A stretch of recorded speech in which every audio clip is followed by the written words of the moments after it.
as technology accelerates and crypto is very fast and AI is even faster, governance isn't going to be able to keep up. Hence where we end up, which is just technology just wins. And that makes you optimistic, Sam? It makes me... Welcome to Bankless, where we explore the frontier of internet money and internet finance. This is how to get started, how to get better, how to front run the opportunity. This is Ryan Sean Adams. I'm here with David Hoffman, and we're here to help you become more bankless. Guys, the bankless journey takes us to some interesting places, and this is certainly one of them in today's episode. The topic today is software eating the nation state. Technologies like crypto and AI are about to fundamentally restructure society from the bottom up. We certainly believe that at Bankless. And economist and writer Sam Hammond is our guest today, and he's predicting how society will be reorganized under this new paradigm and how those in power will respond. What will the nation states have to say about it? A few topics we get into today. Number one, we talk about crypto. It's under attack in the US, and Sam has a framework to help us understand why. Number two, we talk about America. It was once pro-tech, pro-internet. Now it's anti-crypto and anti-AI. What changed? Number three, we talk about AI. How is the world responding to this new technology? How can AI further unlock crypto? And number four, we end with Sam's predictions that are concrete, very concrete, for the next 2 decades, which Sam says will be weird, including what happens to the US and what happens to countries that embrace internet technologies from the firmware level up. Themes of this episode, technology and freedom, and how we balance those. And David, of course, those are themes we often express on Bankless. David, why was this episode significant to you? We always say in the intro, we're here to front run the opportunity. And this is one of those, I would say, classic Bankless episodes where it's definitely, this knowledge is extremely valuable for being prepared for the future, but also you're going to listen to it and tomorrow's going to be totally the same. Like you're not going to be able to do anything that's totally front running the opportunity, but the world will be significantly different in the future, and it will be different in a very specific and unique and directional ways. And episodes like this, I think, help map out the contours of what that future chaotic world looks like. So while tomorrow will be unimpacted for you, Bankless listener, understanding how crazy the future is early as possible will still nevertheless help you prep for it.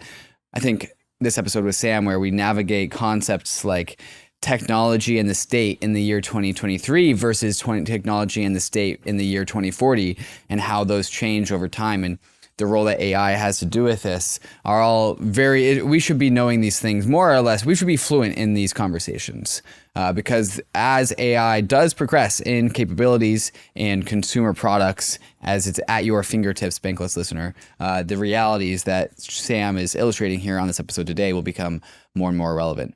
Speaking of being fluent, there was a term used in today's episode. Sam used it called EAC. That stands for effective accelerationism. If you've not heard it before, it's a term you might be hearing in the future as well. It's this idea of techno-optimism, of welcoming the future. It's a movement that wants to accelerate our technical progress as a species and not slow it down. All right, guys, let's get right to the episode with Sam. But before we do, we want to thank the sponsors that made this possible, including our friends and sponsors over at KRAKEN, which is our #1 recommended exchange. And if you don't have a KRAKEN account, you need to create one right now. Click the link in the show notes. KRAKEN knows crypto. KRAKEN's been in the crypto game for over a decade, and as one of the largest and most trusted exchanges in the industry, KRAKEN is on the journey with all of us to see what crypto can be. Human history is a story of progress. It's part of us, hardwired. We're designed to seek change everywhere, to improve, to strive. And if anything can be improved, why not finance? Crypto is a financial system designed with the modern world in mind. Instant, permissionless, and 24/7. It's not perfect, and nothing ever will be perfect. But crypto is a world-changing technology at a time when the world needs it the most. That's the KRAKEN mission, to accelerate the global adoption of cryptocurrency so that you and the rest of the world can achieve financial freedom and inclusion. Head on over to kraken.com/bankless to see what crypto can be. Not investment advice. Crypto trading involves risk of loss. Cryptocurrency services are provided to U.S. and U.S. territory customers by Payward Ventures Inc., PVI, doing business as KRAKEN. Celo is the mobile-first, EVM-compatible, carbon-negative blockchain built for the real world. world. And now, something big is happening. Introducing the Celo Layer 2. It's a game-changing proposal that's going to bring Celo's rapidly growing ecosystem home to Ethereum. Vitalik has shared his excitement for the Celo Layer 2 on the Celo forum, so has Ben Jones from Optimism. But why? The Celo Layer 2 will bring huge advantages, like a decentralized sequencer, off-chain data availability, and one block finality. What does all that mean? Rock-solid security, a trustless bridge to Ethereum, and more real-world use cases for Ethereum without compromise. And real-world adoption is happening. Active addresses on Celo have grown over 500% in the last 6 months. With the Celo Layer 2, gas fees will stay low, and you can even pay for gas using ERC20 tokens. But Celo is a community-governed protocol. This means that Celo needs you to weigh in and make your voice heard. Join the conversation in the Celo forum. Follow @Celo.org on Twitter and visit Celo.org to shape the future of Ethereum. Arbitrum is the leading Ethereum scaling solution that is home to hundreds of decentralized applications. Arbitrum's technology allows you to interact with Ethereum at scale with low fees and faster transactions. Arbitrum has the leading DeFi ecosystem, strong infrastructure options, flourishing NFTs, and is quickly becoming the Web3 gaming hub. Explore the ecosystem at portal.arbitrum.io. Are you looking to permissionlessly launch your own Arbitrum Orbit chain? Arbitrum Orbit allows anyone to utilize Arbitrum's secure scaling technology to build your own Orbit chain, giving you access to interoperable, customizable permissions with dedicated throughput. Whether you're a developer, an enterprise, or a user, Arbitrum Orbit lets you take your project to new heights. All of these technologies leverage the security and decentralization of Ethereum. Experience Web3 development the way it was always meant to be: secure, fast, cheap, and friction-free. Visit arbitrum.io and get your journey started in one of the largest Ethereum communities. Bankless Nation, we are incredibly excited to introduce you to Sam Hammond. He is an economist for the Foundation for American Innovation, which is a think tank that advises policies in DC. And if you go to their website, their slogan reads, "Build tech, promote freedom." And I think freedom and tech, these are two things we definitely like on Bankless. And we're also very much tied up with and concerned with the project of how to protect them in a world where it seems like software is starting to eat the nation state. And the nation state is maybe feeling a little bit threatened. That is the topic for today. I'm sure we'll touch on AI, crypto, economics, polarization, and how politics really works. Sam, welcome to Bankless. Thanks for having me. Sam, I know your primary subject matter is not crypto, yet this is a crypto podcast. Though Bankless listeners know we have had some recent flings with AI, and we touch on economics, sociology, politics. Basically, all of these things are crypto adjacent. But since this is, I guess, officially a crypto podcast, I feel compelled to ask this question as we begin. Sam, what is your take on crypto? Jeez. If I pull back a bit, I think there's a bigger take on crypto as an example of a counter economics, or using technology to advance freedom, sometimes under the label agorist, right? And I think there's crypto summers, crypto winters, but the general idea that we can use technology to advance social change is, I think, a correct one, and obviously something that's much more powerful than lobbying, or writing manifestos here or there. Technology is this interesting exception to the rule, where if you can invent a better way of doing things, you don't necessarily need permission to put it out into the world, and that technology can lead to dramatic social changes. Right, like there's a famous book that argues that the invention of the stirrup, it was what led to feudalism. Right, this one small invention led to the ability for horseback, knights to control land and so on and so forth. And so, like, inventing technologies to advance freedom is a great idea. Crypto is an awesome application of that into the monetary realm. And I think really it's been just looking for its killer app. And so I'm also interested in crypto as a potential solution to a lot of the issues that AI is creating, and in that sense, AI creating the conditions to give blockchain a kind of functional use case. We think about this in terms of data, content provenance, and tracking deep fakes, and so on and so forth. And so I think these two movements, the sort of people working in AI and the people working in crypto, have a lot to learn from each other and potentially collaborate on solutions that combine those two fields. Think about like genuinely smart contracts. If we had smart contracts that were running little AI agents inside them. Yeah, absolutely. And I think this theme that we'll return to throughout this episode is maybe a major one, which is technology's ability to impact social change. And when social change happens, there are winners and losers in the outcomes of that social change. And I think one thing that maybe AI has a parallel with crypto today is crypto very much feels like it's under nation state attack. I don't know, Sam, if you've heard about Elizabeth Warren's anti-crypto army. We've got privacy developers in jail, the developers of Tornado Cash, for instance. We've got Gary Gensler, regulator at the SEC. He thinks everything is under his control. Everything that's tokenized is his. I guess I have a question for you that is general. Maybe you can help us make sense of this.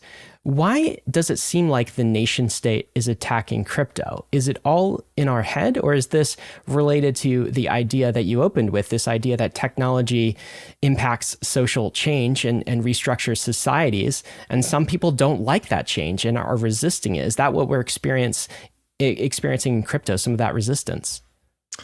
Yeah, I mean, we'll get into this later, but liberal democracy, as we understand it in the modern nation state, is a product of a particular technological equilibrium. Like, institutions are adapted to the state of technology. And therefore, it's one thing if you're inventing a better mousetrap, but if you invent new firmware to run the economy on, you pose a direct threat to the sovereign, so to speak. And so I think it's not surprising, sort of political theory 101, that if you pose a direct threat to the sovereign is going to hit back. And in some ways, it's sort of like a huge endorsement to crypto. Like the more there is this attention from the Gary Genslers of the world, the more you should think that there's there, where there's smoke, there's fire. That this actually poses a sort of challenge to their regulatory oversight. And it's also interesting, Gensler's also had a foray into AI now, where he's brought up AI as a potential systemic risk to financial markets. He's done the AI pivot as well, hasn't he, Sam? Yeah, aren't we all? Yeah, Sam, if I wanted to reinterpret what you said, I think what the meaning I got out of that is that the state lags technology, as in technology moves forward and then the state has to catch up to it, right? There's some sort of equilibrium about the inventions that humans produce, and then the state naturally responds to that new equilibrium. They are not promoting, they are not the pinnacle of society, right? They have to catch up and establish new governance over the system. And so one thing I see as a big friction between the state and then also AI and crypto and AI paired, is that crypto is just so fast. If you exist in this industry, we move so quickly. We go in 4-year cycles, but if you were looking at crypto 4 years ago, it's irrecognizable to where it is today. And I kind of think AI is more or less the same. AI is also just increasingly accelerating in its velocity of what it can impact change in society. And there seems to be a friction here, right? Well, if technology is moving faster and faster and faster, and the state is always lagging technology, there seems to be just a friction that is produced between that gap. Do you see that friction as well?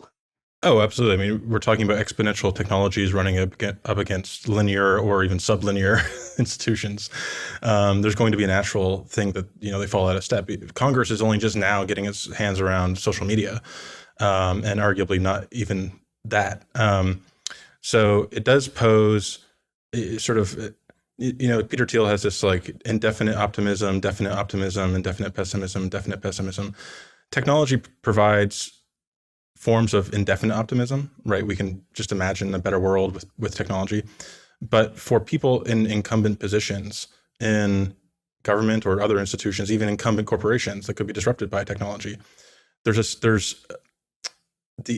sense in which there's an ominousness to new technology that they have to do something about by default, because it poses a threat to existing ways of doing business.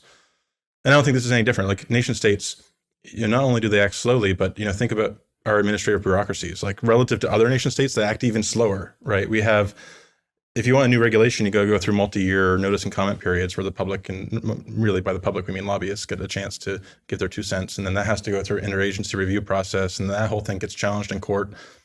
New York can't even introduce congestion pricing without being sued for multiple years. And so ironically, that slowness actually creates a demand for alternative modes, right? Alternative modalities. If you can exit the system, so to speak, and accelerate through a different track, through an alternative economic arrangement, through alternative, alternative distribution channels, then you can just like end run the entire system. And that's fundamentally why I think there's been this crackdown both on social media and new media from sort of incumbent media groups, and now also from the incumbent financial interests, a crackdown on crypto. It's not necessarily that they see the technology is inherently bad. It's that it's moving quicker than they can keep up with. And so their solution is to try to slow things down so that they can catch up rather than just letting things rip. So you're saying their solution is to slow things down, although sometimes it feels like they're doing more than slowing things down, Sam. They're trying to actually stop things. They're trying to shut them down. They're trying to ban them. They're trying to make them illegal. And the thing that has surprised me, I guess, a little bit is you said that technology can often bring a political threat to the sovereign, and yet I would assume that in some societies, that political threat would be more severe than others. For instance, America, at least American values, as purported on paper in its best light, and we don't often live up to these values, is a nation state and a society that is supposed to value technology. It's supposed to value freedom. These are supposed to be enshrined in our values. And so the pushback from the US on crypto in particular has been a little jarring for me. I guess maybe some might say that's naive, like Ryan, you should have anticipated that, but it just feels very much in conflict with the values that we put in the American white paper. I'm wondering if you could reflect on that. And then I'm hoping we can dig into these words like freedom and technology and what they actually mean and why they're important. Yeah, I mean, if you look back at history, other transformative technologies, take the printing press, right? Printing press, early 1500s. It really doesn't start to diffuse, though, until the next century, in the early 1600s. That's when you start to see every little township, every little shire in England having their own printing press. And actually, up until that point, the UK Parliament had an ecclesiastical licensing regime. If you wanted to print a book in England, you had to get the licensing board's permission. And it was a bunch of priests that, made sure it didn't offend anybody. And that was consistent with the Church of England and so forth. Once printing reached a kind of point of criticality where it was so diffused across the countryside, enforcement completely broke down. The licensing board collapsed. There was this explosion of new publications, the nonconformists, the Presbyterians, the New Puritans, all these minority religious groups that finally had a chance to speak. It's very reminiscent actually of like what the internet did. And what happened out of that was there was, the Civil War, there were also the broader wars of religion in Europe. And at the other end, we get modern nation states, and in particular, we get the founding of the American Republic. And in some ways, the American Republic was not just sort of a founder country, but it was also the first sort of printing press native country, right? The founders of the United States were sort of post-printing revolution and designing the society around that reality. And so, one hopes that we can undergo, absorb these new technologies consistent with our existing institutional setup. But then that brings in people like Balaji Srinivasan and others who sort of take this as inspiration that we need to found new institutions to be native to the internet age, to the crypto age, to the AI age. And that's going to be a running tension, I think, through the century. Like what institutions are able to evolve with technology, and where do we need to just displace and start over? So that's a really interesting framing of the U.S., which is like one of the first societies built on a post printing press set of protocols. And I guess what you're referring to, Sam, is maybe some protections in the Constitution, sort of the enshrinement of freedom of speech and First Amendment type protections. Is that what you mean? Yeah, absolutely. And also just the milieu, like it was a republic of letters, like the Federalist Papers. These were like this was like 17th century Usenet. Well, it's very interesting because now we have these post-printing press societies, and America's now close to 250 years old, but we don't have any societies that have built on the native protocol of the internet. Maybe that gets into what some of Balaji is basically saying, is that our existing institutions are sort of fraying around the edges. And maybe that's what you're saying as well, Sam. Like, the governments of the world haven't been able to adopt to technology fast enough. So the protocols aren't like internet native, tech native type protocols. Is there something to that? Oh, hugely. I mean, take social security numbers, the 9-digit number that was created in 1935, right? It's no wonder our system is so full of fraud. The IRS individual master file, which basically runs the entire tax system, dates to the Kennedy administration and is written in assembly. We had during the pandemic this explosion in unemployment rolls, and people were lining up around the blocks because literally, like, the websites would go down at 9 p.m. The amazing thing about the internet is it doesn't have to have business hours, but yet it had to in this case because our systems are so outdated. So, like, purely on a technical sort of institutional firmware level, we have this growing chasm between sort of what you could describe as like the UX experience between the public and private sector, right? We get annoyed if our Uber doesn't arrive in 3 minutes, when that barely existed 5-10 years ago, and yet we are sort of like masochists about like government inefficiency, where we just have come to expect it as par for the course. But obviously the DMV line is eternal and inherent. Yeah, and I'm sure the DMV these days is better than it was in the 70s. But again, this is sort of linear improvements against exponential improvements in the background. And the more these things get out of step, the more we will not have sort of a gentle transition, the more there will be just things breaking. Sam, there was a passage in one of your articles that we were reading for this podcast. I want to read because it's about the continuity of the printing press into the internet and how these similar technologies have shaped the contours of nation states. And so your passage reads, "For generations, it was an implicit assumption of U.S. foreign policy that economic liberalization and free trade would push autocratic regimes to democratize. Information technologies that give voice to the voiceless were key to this grand strategy, a kind of glasnost in a bottle. This is why the Department of Defense invested so heavily in the early internet and why our international development agencies promoted internet access abroad. As one U.S. aid report puts it, connecting people, transforming nations. The idea that technology can precipitate a regime change is thus not foreign to U.S. political establishment. They just assumed our relative openness would keep those dynamics from playing out at home." And so this kind of puts a specific light on the United States as a country of, doing the things that are in line with American values, promoting these technologies of the printing press and the internet to spread freedom. But as kind of Ryan opened up with this podcast, we don't seem like we're getting that same kind of treatment with crypto.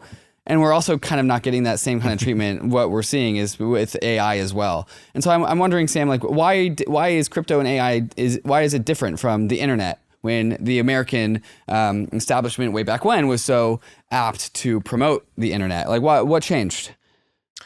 I don't think anything changed. I think there's always been a deep hypocrisy in how we approach this geopolitically, similar to like how Reagan talked a big game about free trade and budget, and cutting the budget while running bigger deficits and actually doing his own defense industrial policy. So we've always sort of said one thing and done another. And the same is true in the internet. Like the internet, yes, we promote it abroad. We try to, we use it to help the dissidents in Iran rise up against the Shah or whatever. But when those same trends play out at home, our establishment treats it as a problem, right? They treat it as this growing cancer of disinformation, and it's something that's like. So once you sort of like step back and looked at it, it's so obviously cynical, right? Where we have most recently the New York Times rushing to publish a headline about Israel blowing up a hospital with no verification, right? Like spreading major disinformation to a massive audience and like just wiping their hands of impunity. Meanwhile, like if one random person tweets something that's false on Twitter, it's like it indicts the entire concept of social media. So I think even in the realm of the internet, there is sort of a be careful what you wish for dynamic, where as the internet was being developed, we had all these highfalutin values around openness and transparency and connecting people. And really that tune, I think Balaji's also documented this quite extensively. The kind of techlash really set in post 2015, 2016, when we saw how the internet was also giving, making it possible for outsiders like Trump to kind of hack the political game. And suddenly, the same people who are writing articles about how the Obama campaign is like harnessing Facebook to like reach likely voters is basically taking the exact same story and saying, but like switching the valence, and all of a sudden it's like, populists are using social media to destroy democracy. So I don't think actually there's a disconnect between how we talk about how the elite talks about the internet and these other technologies. I think what really changed was 2016, making them wake up and realize that this isn't going the way they planned. And in some ways, the technology as sort of an institutional acid that dissolves corruption, in the same way that the printing press allowed us to speak up against the corrupt church and so forth, is coming for them. And that makes them very uncomfortable. And so that's where you start to see, new attempts to try to regulate social media, and to sort of create a kind of corporatist framework so that the government can do via Facebook and Twitter and these other platforms things that would be illegal for it to do itself. And so crypto and AI are just the next iteration in that exact same trend. So basically, our elites like when technology drives social change. They just don't like when that technology and social change is used against them. Right, or diminishes their power in some way. But I want to make sure we hone in on the case, because I do think you're right. In the US and in other places around the world, there's this tech backlash. And I think whenever there's kind of a backlash, or there's some momentum for an idea, we have a tendency to get into polarized extremes. And I'm wondering if you think that there is the right word for this, and the right approach is balance. Let me give you kind of two extremes in sort of the social fabric of the US and the narratives that are playing out. One is, and the question is really, what about tech? Is technology good? Is it bad, or is it neutral, right? And I want to ask your take specifically about that, Sam. And maybe there's two counterpoints here. One is kind of the Mark Andreessen. I don't know if you saw his recent techno-optimist manifesto and have thoughts on that, but effective accelerationism is a related topic. And this is very like a pro-tech type of movement. Mark Andreessen starts with this. He says, lies. We are being lied to. We are told that technology takes our jobs, reduces our wages, increases inequality, threatens our health, ruins the environment, degrades our society, corrupts our children, threatens our future, and is ever on the verge of ruining everything. We're told to be pessimistic, angry, bitter, resentful. And he flips this and he says, the truth is our civilization was built on technology. Our civilization was built on technology. Without technology, we are nothing. This is our manifest destiny. This is quite the passionate manifesto call to arms for Mark Andreessen. That is very much putting forth the idea that tech is good. And then also we have, I think, many in the political establishment, but even among kind of the tech thinkers like the Eliezer Yudkowskis of the world, which is basically this idea that AI specifically, but in general, tech is dangerous. AI specifically, like we're going to kill ourselves. It invokes ideas of Oppenheimer and Prometheus and Frankenstein's monster, and humanity could create this Leviathan thing that could destroy us all. And we have to be very careful. And we need our parents, our managers, our governments to really oversee this for us. Is there some balance to be found in those two worldviews, or how would you answer that question of, is tech good, is it bad, or is it neutral? Yeah, I would describe myself as a techno-realist rather than either optimist or pessimist. And I think that that's what we need today, especially with AI. Technology is always double-edged, especially technologies that affect like what it means to be human, right? The kind of things that touch on the human condition, like sort of attempts to build sort of transhumanist man. What could go wrong? So I think it's always complicated. Like I've done a lot of writing on how technology influenced the development of institutions, and the exact same technology that we thought, spreading the internet abroad would lead to freedom led to the Arab Spring. right? And if we were having internet safety discussions circa 2010, we would have been talking about, child online safety or identity theft. We wouldn't have been talking about how, social media would lead to mass mobilizations that would topple governments in Cairo and Tunisia. And China was watching that the entire time and responded by using the same technology, not to open up their society, but to build an unprecedented digital surveillance state, a panopticon. So technology, it's not even fair to say it's neutral. It's just, it's a fact of the matter. And how we adapt to it is really the open question. What values do we approach it with? And how do we balance the sort of ways that technology shapes the cost structure of institutions in a way that preserves the things that we value, like an open society, like freedom, like privacy. Those things don't just happen automatically. They happen because humans with their agency have designed things that way. So Sam, maybe we could steelman the argument a little bit. So if what you say is true, that technology is a double-edged sword, then why not slow it down? Maybe the regulators are right. Let's slow things down to figure out what the use cases are and, gradually inject it into our society. Is that a good approach? Are they maybe the good guys in this story if technology is a double-edged sword, if there's harm as well as benefit? Well, there are cases, right? Like, you'd be hard pressed to find somebody who's like so EAC that the person who develops the first open source pathogen synthesis platform, should just rush and put that out on Hugging Face. Like, there are issues there, right? And part of this, part of my message is the more we can restrain ourselves voluntarily from rushing into that, sort of having like the George Hotz kind of chaotic, neutral sort of mentality, the more we can also push off inviting a backlash, right? Often technologies that empower the individual paradoxically lead to a kind of Hobbesian crackdown on that very technology if they're not introduced in a reasonable way. And this isn't something that regulators can do. Regulation is a very blunt instrument. And also the whole notion of slowing down, like this AI pause letter, for instance, it was worth the pixels it was written on, right? Because nothing paused. And even with all the tech CEOs of those companies agreeing that there are existential risks, nothing paused. Why did nothing pause? Because because we're in a kind of prisoner's dilemma. We're in a kind of competitive arms race. And at this point, with a technology like AI in particular, we should shift the frame from how do we stop it to how do we brace for impact? Because I do think it's going to be incredibly disruptive in good and bad ways. Like we just talked about the printing press. The printing press came out all right, but it also led to the bloodiest wars of religion that Europe has ever seen, where like a third of the population died. That's not great, but it's also something that we can't stop. It's something you have to go through, right? What does bracing for impact look like to you? If regulation is such a blunt instrument and we desire something a little bit more precise and a little bit more effective, how do we do that?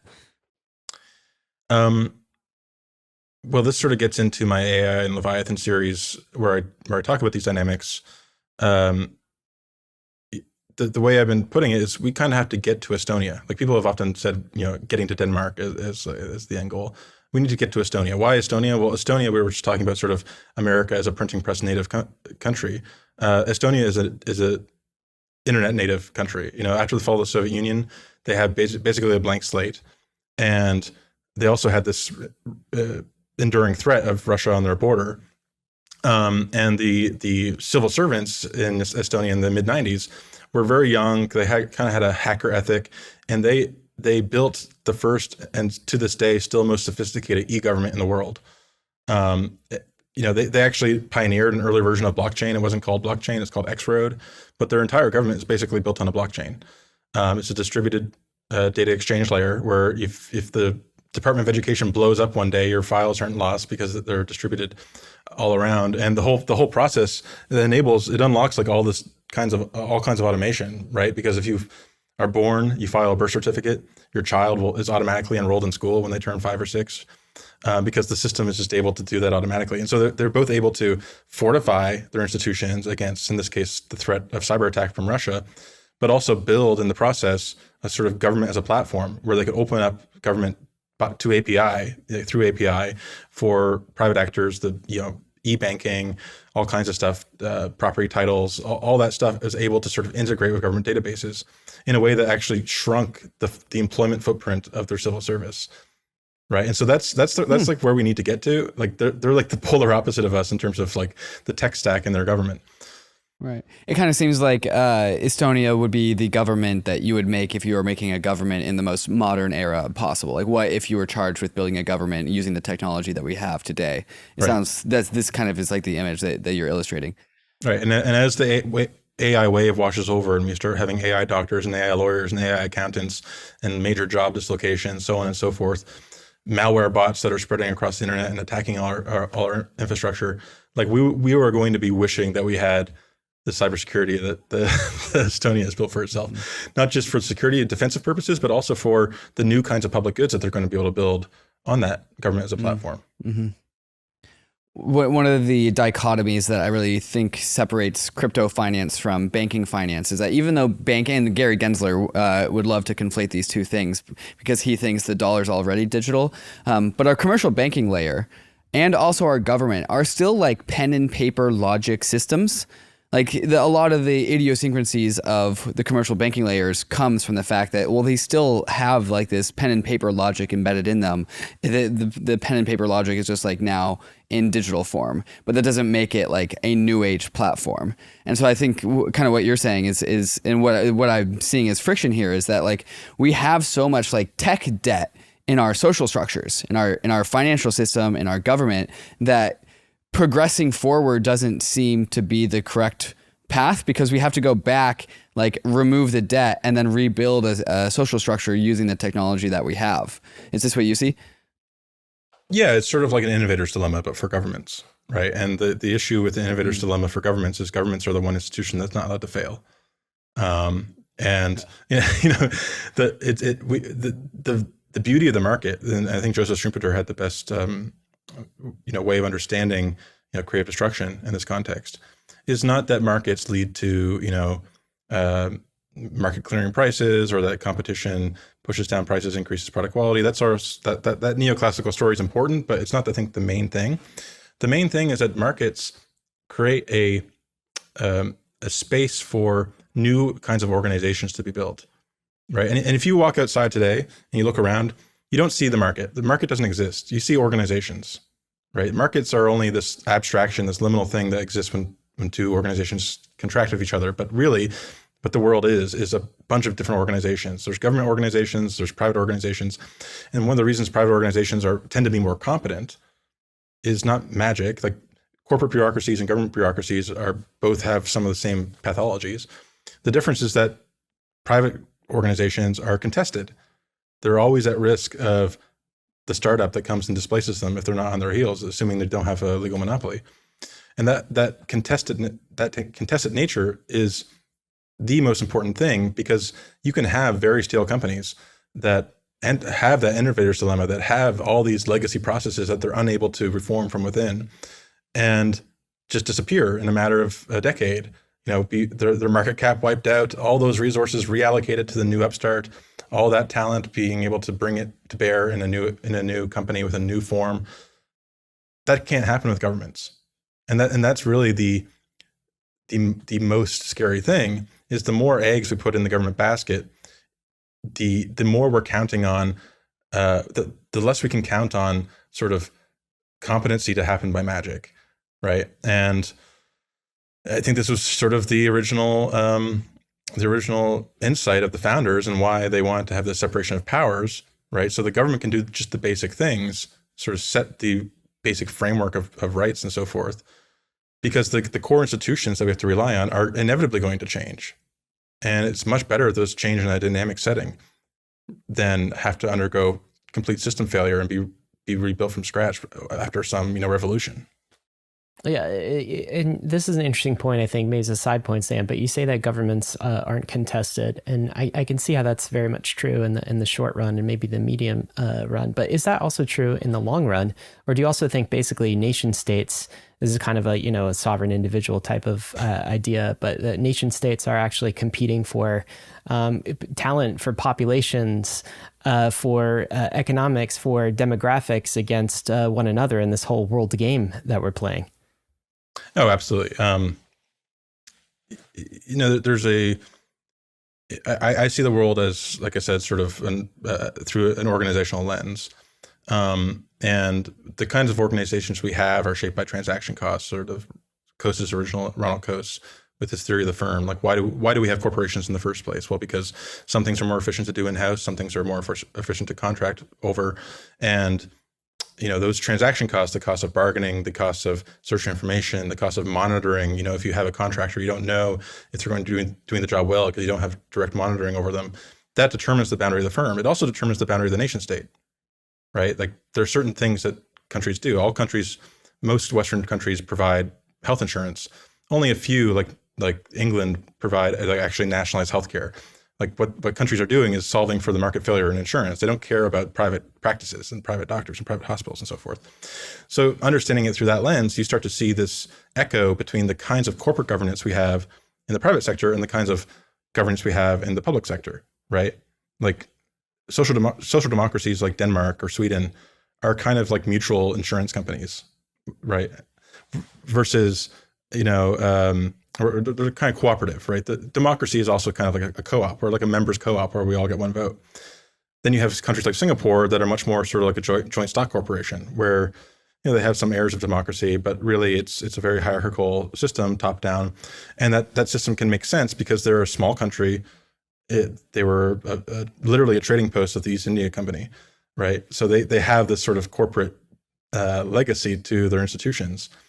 And when you're a small country, you really do feel that competition, right? Because you're fighting over capital, like you're fighting over foreign investment. Like you said, you're fighting over people and talent and so forth. And so there's actually this well-known phenomena, sort of stylized fact in international economics, which is that small open countries tend to have better governance, right? Because they are they're buffeted by the winds of trade, by the winds of capital, by the bondholders. When you're a large, relatively closed country, that's where things can go really wrong, right? And that's what the United States is. We're a quarter of the world economy, right? We're separated by oceans. We feel invincible. But the world is the world is deterritorializing. Like those oceans are getting less and less meaningful over time. And there's a question whether we're actually at the right scale, right? Are we like a corporation that has built an empire and now has too many stranded assets? And how do we reintroduce some of that competition into our institutions so that they can actually adapt? Instead we have to end up inventing sort of new enemies. Like the Cold War kind of kept us in check for a while, and now we're inventing enemies. Not even really inventing actual adversaries in the form of China. But that's not ideal. We shouldn't have to have the threat of World War III be the thing that gets our act together. I mean, there's also this question of how much the oceans and separation by oceans actually matters on the internet. I mean, how much does geography even matter on the internet? And so we were talking about this idea of what would we saw the early U.S. being sort of a post-printing press nation set up operating system. What would a post-internet operating system for a country, for a nation look like? And you pointed at Estonia, and you talked about its adoption of kind of technology and creating almost like government as a service, an entire API. There's one other dimension beyond technology that I feel like we have to talk about, and maybe you talked about this balance between tech accelerationism and tech doomerism. Is there also a balance with this idea of freedom? How much freedom does a post-internet society actually give to its citizens? Is there a tension between freedom and control? And have you seen examples of what a post-internet operating system that enshrines freedoms actually looks like? Well, one idea I have for you, Sam, is just like, it seems very much to me like we need some sort of protocolization, I would say, of a digital bill of rights, if that makes sense. I mean, like just the basic right for a citizen to encrypt their own private keys or encrypt their own data, the right of a citizen to hold crypto, for example. I don't know where these rights are preserved. I mean, some legal expert might say it's somewhere hidden in the Constitution, and we'll get a Supreme Court ruling that actually preserves these rights. I'm not so sure, and I'd feel really good if they were enshrined at a far deeper level. Have you seen any examples of that? And what about this tension between freedom and control? How does a nation state run its operating system on that in the post-internet era? Yeah, these are excellent questions. Hard questions. Thomas Hobbes wrote his Leviathan, sort of the first entry into political science at the end of the English Civil War, right? And so when Hobbes talks about the state of nature being a war of all against all, he's not really talking about like hunter-gatherer societies, although that's still true. He's talking about his own nation, his own comrades, his own countrymen who murdered each other viciously over religion, right? And his solution was this idea of the Leviathan, where freedom or peace and order are kind of restored by circumscribing our natural liberties to some extent. My liberty to kill you or strong arm you or rob from you, and by ceding that power to a higher power, we're able to find a new peace. That higher power, by the way, Sam, that's the government, right? And their monopoly on violence. Correct. Right. And so in some ways, like what we associate with the classical liberal tradition arose not out of a weak state, but a strong state, a state that was able to raise revenues through professional tax administration, was able to fortify the border through modern armies, and impose an impersonal rule of law. Like that actually takes quite a bit of administrative capacity to do. Actual anarchy, actual weak states look like, northern Mexico or like, Afghanistan. You may have some freedoms there that you don't have other places, but it's actually closer to the state of nature. And so the question is, one way to interpret that is that as you increase the capabilities of an individual, the sovereign individual, that leads to negative externalities. Like if I suddenly had X-ray glasses and I could see through the wall, that enhances my capabilities. But if you also have those glasses, suddenly my privacy is being violated, and then we have a new sort of conflict at the boundary of our intersecting spheres of influence that invites demand for a new Leviathan, right? And so like China's answer to this is to assume total power and to have cameras in every corner that can recognize your gait and ding your social credit score if you jaywalk. That does not seem like a very pleasant world to go to, right? I think the challenge in the post-AI, post-internet world is how do we preserve some concept of sort of a public sphere, of an open sphere where we have freedom, right? Where that freedom is actually felt and lived, rather than using technology rather than having a reaction to technology that seems emancipatory on the front end, but leads to a backlash where we end up building our fences higher. I would assume, Sam, you are comfortable. You are willing to say, some technologies are just too dangerous for individuals to have freedom over. That would be part of your pragmatic approach. And how do we know which technologies are like that in advance? It's hard to know. I mean, historically, we don't know what they are in advance.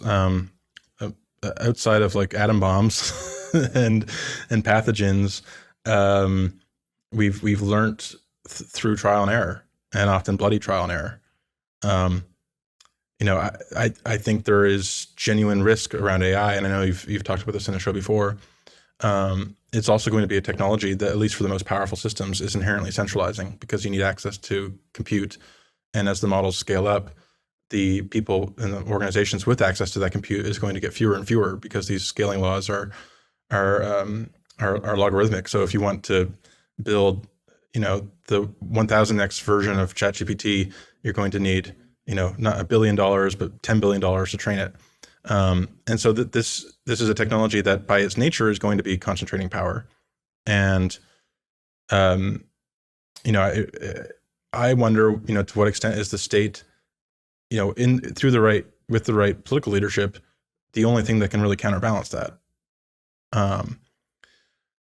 When we talk about, sort of privacy preserving technology, for example, it took those policy hackers in Estonia to want to build that into the firmware level where they were basically tying their hands, right? And in some ways, what classical liberalism is, what the like 18th century ideal it was like I said, it wasn't a weak state, but it was a constrained Leviathan. It was a state that was able to preserve, what Hayek called ordered liberty, where the government, limited government, where we tied our hands about the kinds of things we could use technology to do, even if it was available, and do it in a way that was credible, that wasn't just written on paper.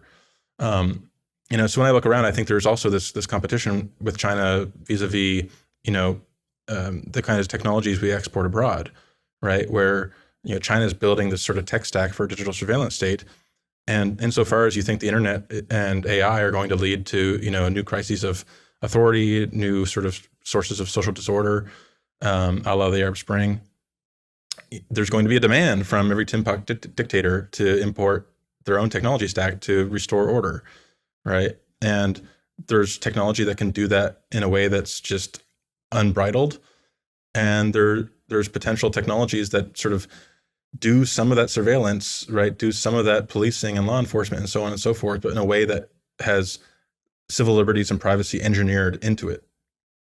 And so I think that this is sort of like the package deal that we're faced with. It's not all sunshine and roses. There are actually really hard trade-offs here, and some technologies sort of bring good and bad at the same time, and we have to figure out a way to balance those.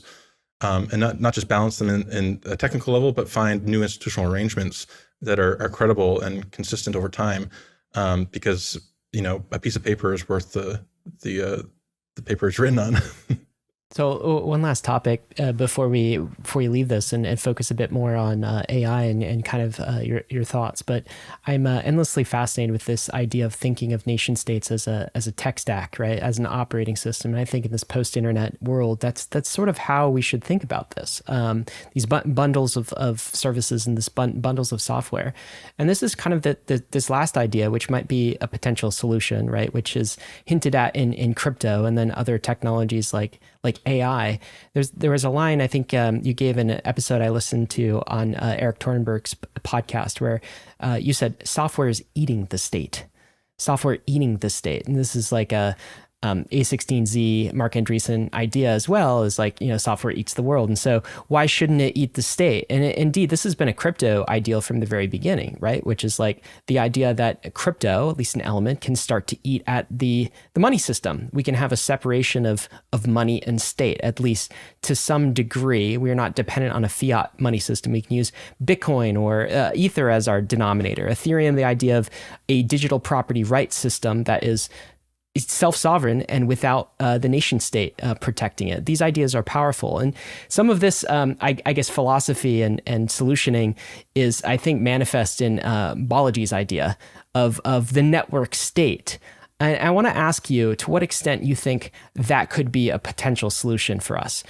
On my rosier days, I'm all in on the network state. Okay, I think we could do this. I think networks can kind of replace functions of government. Not everything. We're not going to build roads and hospitals, but maybe in the area of property rights, maybe in the area of banking, that sort of thing. On other days, I think, oh shit, what a mess, right? Like, hey, Gary, come bail us out. Do you know what I mean? Like, it depends on the day. How much of the network state ideas embedded in Balaji's philosophy do you think is actually pragmatic and can work? And how much is kind of the pie in the sky idealism, never going to happen? We'll always revert back to the legal code. Forget code is law, which, law is law, and there's court systems for a reason. Yeah, I think what Balaji's trying to do, it's sort of a libertarian Marxism, if I could put that term on it, right? Because what Marx said was, the philosophers have only interpreted the world, the point is to change it, right? And coming off of sort of Hegel's like progressive dialectical view of history, the idea was, could we somehow, skip ahead and see the next stage of history and try to make it come sooner? I have a piece on like libertarian Marxists where I sort of talk about sort of the resonance between, you can read the Communist Manifesto and you could read George Stigler's essay on regulatory capture, and they actually sound kind of similar. So I think Balaji's actually onto something. He's never going to be exactly right because you can't predict the future. But if you get a grasp of some of these deeper structural trends, the sort of dialectics in history, maybe you can try to get a prophecy that pull forward some information about what's coming. I think where the network state idea breaks down is, again, this sort of the limits of deterritorializing. so many, like the original public good was security, right? The kingdom that could build a wall around you. And my sense is that AI and the diffusion of AI is going to lead to all kinds of new security threats. Whether it's novel pathogens or drone swarms or pick your poison. And there are still going to be agglomeration economies to having people co-located in one area. So you can build those, EMP guns and stuff like that around you. By the way, Sam, by security, you mean actual physical in real life security? Because sometimes in crypto, when we say security, we mean things like encryption or, the economic cost to attack the network via proof of stake or something like this. But you're actually talking about literal physical security here. Yeah, both but especially the physical side of that. And, in the future, maybe we'll have, my vision is sort of like an America dotted with an archipelago of city-states where, we have, as your autonomous vehicle is driving into the free city of California, it's automatically being scanned for contraband or what have you. And, we have an iron dome that's constantly shooting at drones. All that stuff is going to require being physically co-located. And actually, I think similar to the internet, like a lot of the early internet pioneers predicted the internet would lead to a kind of disintegration of the need to have these economies of scale in cities, and we just all would work remotely and so forth. That never really came true. And even with VR and with better, high bandwidth internet, land values in cities have never been higher. So people still like to live nearby. And a lot of the core public goods that states provide aren't just that like title protocols and so on and so forth. It is actually that physical security. That's sort of like the primeval public good. And that's not going to go away. That doesn't mean that there can't be sort of intersecting and maybe like a marble cake kind of arrangement where you do have sort of interlocking network protocols and so forth that are providing different kinds of social services. I know the folks at like Prospera, right, in Honduras, like every one of their parcels of land has its own jurisdiction. Like that's pretty cool. So all that stuff seems possible to me. I think he's onto the right track and trying to intuit what the next stage is. My take is that the things that people hope for with crypto are more likely to come true because of AI. And that bears on the fact that AI directly affects these core transaction costs, like monitoring, like bargaining, like search information, like agency costs, right? We will have AI agents that do our bidding and don't, steal from the till, don't shirk, like they actually follow our orders. And that's going to lead to people like individuals with 50,000 person corporations under them of like AI effective employees. That unlocks a huge potential for new forms of collective action, new kinds of institutional arrangements, and potentially like I said at the start of this talk, like giving new life to crypto and blockchain as a highly complementary technology. It is true that the AI robots will all need to be banked, and I doubt they'll be able to go to Wells Fargo and open an account, so they'll have to turn somewhere. Yeah, and there are these things like federated learning, for example. It's a big open area where you need a lot of compute and you need a lot of data to train these models. And how do you compensate people for that data? And how do you distribute that compute in a federated way? That's a core area where crypto technology and AI are intersecting and leading to something that's greater than the sum of the parts. MetaMask Portfolio is your one-stop shop to navigate the world of DeFi. And now, bridging seamlessly across networks doesn't have to be so daunting anymore. With competitive rates and convenient routes, MetaMask Portfolio's bridge feature lets you easily move your tokens from chain to chain using popular Layer 1 and Layer 2 networks. And all you have to do is select the network you want to bridge from and where you want your tokens to go. From there, MetaMask vets and curates the different bridging platforms to find the most decentralized, accessible, and reliable bridges for you. To tap into the hottest opportunities in crypto, you need to be able to plug into a variety of networks, and nobody makes that easier than MetaMask Portfolio. Instead of searching endlessly through the world of bridge options, click the bridge button on your MetaMask extension or head over to metamask.io/portfolio to get started.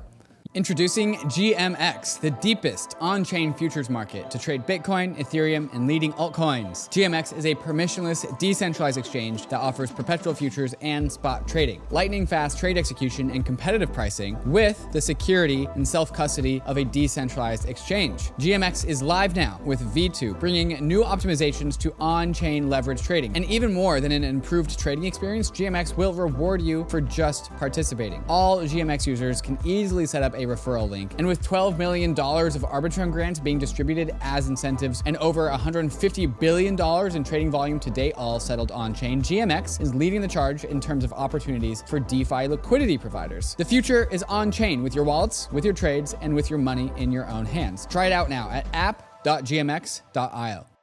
Introducing USDV, a better type of stablecoin. Currently, billions of dollars in stablecoin yield each year are paid to Tether, Circle, and other central issuers of major stablecoins. But what if yield could be shared with the protocols that use it? Those protocols, in turn, can decide how to reward their users. USDV shares its yield with a community of apps and developers that mint it. Every USDV is backed one-to-one by US Treasury bills which pay yield. This yield flows out to the community of USDV issuers, so your protocol or app can get paid for helping end users convert other stables into USDV. This works thanks to a breakthrough technology called color trace from Layer 0. Without it, it was impossible to attribute users of a token with a specific issuer, but now we can. USDV is live on Ethereum, Optimism, Arbitrum, and other chains, and it's already available on over 20 exchanges such as Curve, BitGet, Velodrome, and Stargate. Start participating in the yield from treasury-backed stablecoins at bankless.com/USDV.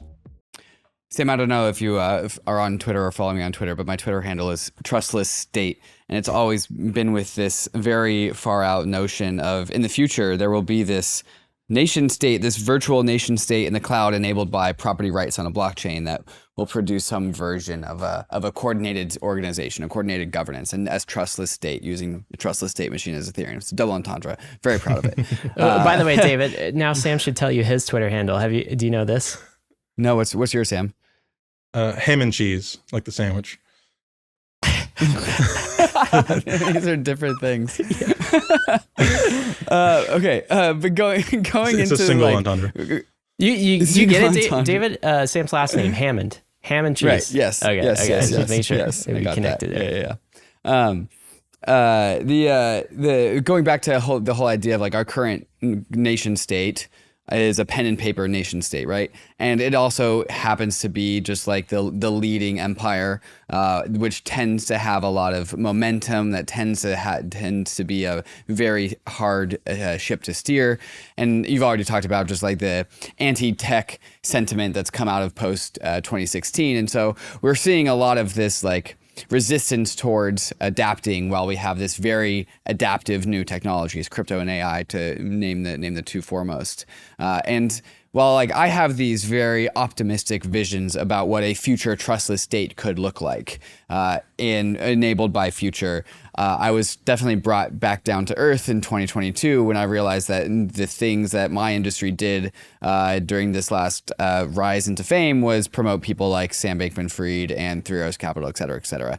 And I still 100% believe in the fullness of time, this like optimistic vision of some sort of society organized inside of the cloud, the trustless state, and very much agree that AI is a very powerful component, a part of that. But I'm now realizing that there is like the trials of having to get there. And in your article, you talked about first order and second order consequences of AI safety. And I think maybe there's probably like first order and second order consequences of like, well, bringing crypto into the fold. Whereas like in the fullness of time, I believe in my vision. On the way there might be some frictions and some frauds along the way.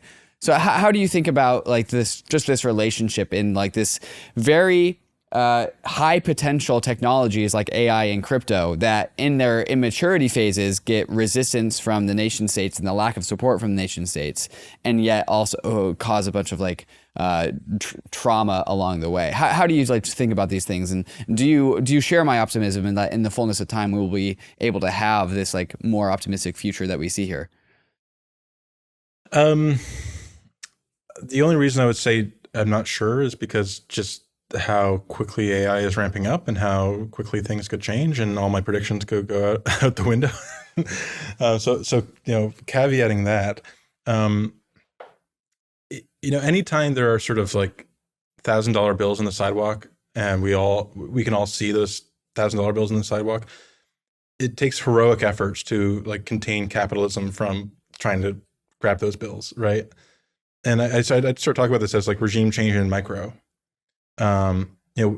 The idea that technology can induce a regime change sounds dramatic, but we went through one. It was called Uber and Lyft, right? Like circa 2014, Uber started 2009, but like it was picking up around then. People thought you were a weirdo if you took a ride with a stranger. And in that course of those next 5 years, the number of rides in New York that were delivered by taxi commissions versus Uber completely flipped from 90/10 to 10/90. And that was a regime change in micro. Like we went from a system that was organized by legal monopolies, public regulatory commissions, with like formal licensing and exams and massive corruption in many jurisdictions, to using technology, basically forcing an entire regime change where now the typical person is riding in a car that it still has governance, but it's not legal fiat governance with the force of a gun. It's governance through these platform mechanisms like reputation rankings, the search and matching platform that Uber provides, so you don't have to haggle with the taxi driver.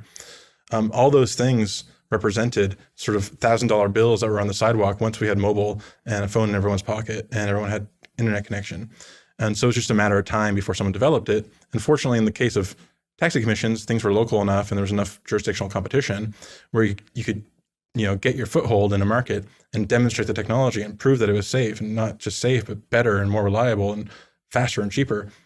And so I think I think in the fullness of time, and this goes to sort of like the core EAC insight, if you will, that there is a sort of autocatalytic, self-fulfilling dynamic to capitalism, to what Andreessen calls the techno-capital machine. That once these technologies, or once the Pandora's box is open, so to speak, it's really hard to contain, and people will fight all the way through, and you'll get variations on a theme, but we're going to punch through this one way or the other. And my hope is that we can at least try to steer it in a maximally positive direction, right? Because you can see it's so easy to imagine ways that AI could go wrong and lead to bad forms of, bad outcomes that aren't just bad, but are potentially locked in for eternity. I definitely want to touch that again. Bad, but potentially locked in to eternity. But now let's shift the conversation wholly to AI, and let's talk about the present. So we've been talking about these dynamics of technology and how they can transform society, and how the elites and those in power often feel threatened by that transformation. But also there should be a technological pragmatism, and sometimes technology is actually dangerous. And I want to talk about the present and the U.S. reaction to AI right now. This was, I believe, a week ago. Maybe this happened last week, Sam. President Biden issues an executive order, called it on the safe, secure, and trustworthy artificial intelligence.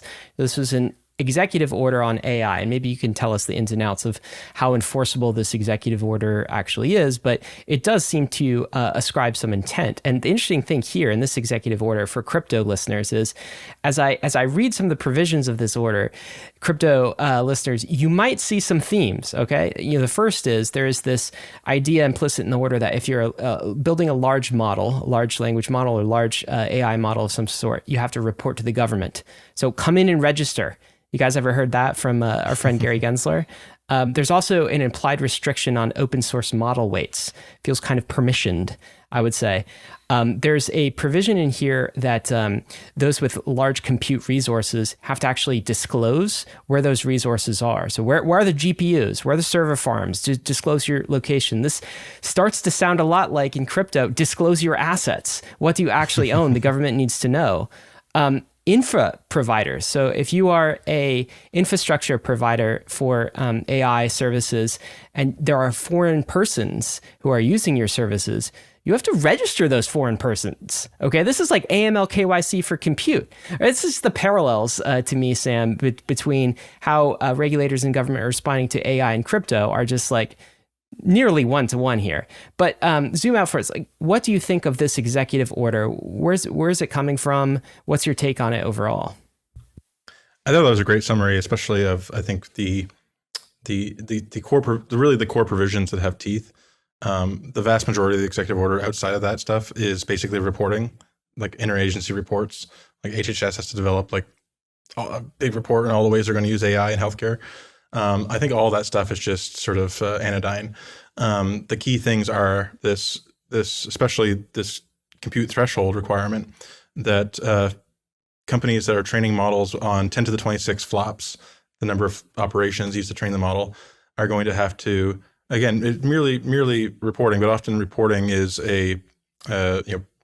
presages regulatory action later down the line. Oh, we know. We certainly know about that. We'll have to report both that they're doing the training and also what safety testing they have done. Presumably at some point, NIST has also been asked, the National Institute of Standards Technology, to develop sort of best practices for red teaming and testing models that will probably serve as the benchmark for evaluating those safety tests. I kind of am ambivalent on this. Relative to what Europe has done, which has essentially outlawed open source altogether and brought in like a genuine registry where like everyone's model is going to be in this giant registry, and what they consider high risk in Europe is like LinkedIn, because LinkedIn has like algorithms for job recruiters, and that could be biased, and so what they deem high risk is kind of trivial in my mind. The fact that they're targeting or segmenting these really large training runs, I think, is actually a good sign in the sense that they're taking most seriously the core AI safety risks that you hear from folks like Eliezer. That really the thing to keep your eye on is the emerging capabilities these systems will have as they scale. And to date, like the largest model trained to date is either GPT-4 or Palm 2, depending on who you ask, and that's probably on the order of 10 to the 24 flops of training of training. And so we're still like a year or two out from any company on Earth training a model big enough to actually be hit by that threshold. So I saw that. I was actually kind of pleasantly surprised by that because it shows that this is in some sense the light touch approach. They're zeroing in on the core AGI risks, that we hear talk about, and there is lots in there about housing and urban development has to make sure that their housing algorithms aren't racist and all that stuff. I find all that stuff kind of somewhere between annoying to counterproductive, but that's sort of like a must-have for any Democratic administration. The fact that they didn't do that to the exclusion of focusing on, I think, the core safety concerns is, I think, a huge positive and reflective of the fact that the administration actually was listening to some folks in the AI safety EA world. So Sam, your take overall is this wasn't too bad. It could have been worse, and Europe, in fact, is pursuing worse policy around AI. Yeah, exactly. I mean, you get a bunch of reports. Government loves reports. I think the KYC stuff and reporting your compute, that's something to keep an eye on. It is part of a broader trend towards, and I've talked about this a bit in my other piece, towards sort of nationalizing of compute infrastructure and telecom infrastructure more broadly. And you can sort of see why this is happening. We had export controls on chips back in 2022, the October 7 export controls that essentially embargoed China from having access to the most advanced GPUs. Those were updated last month to include to get rid of the interconnect bandwidth requirement. So now it includes basically all kinds of gaming GPUs, including H100s and so forth. There's ways that you can exempt those, but the National Security Administration is and broader national security community is taking this really seriously.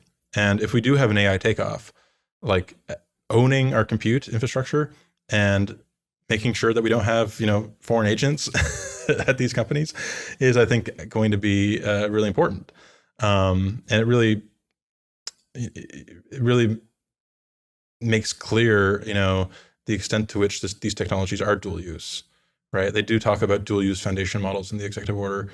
And what does that mean? Well, you can't build a self-driving car that only works in red cars but not blue cars. Like the whole point of general intelligence is it is general, and being able to do things outside your training distribution is like the core test of generality.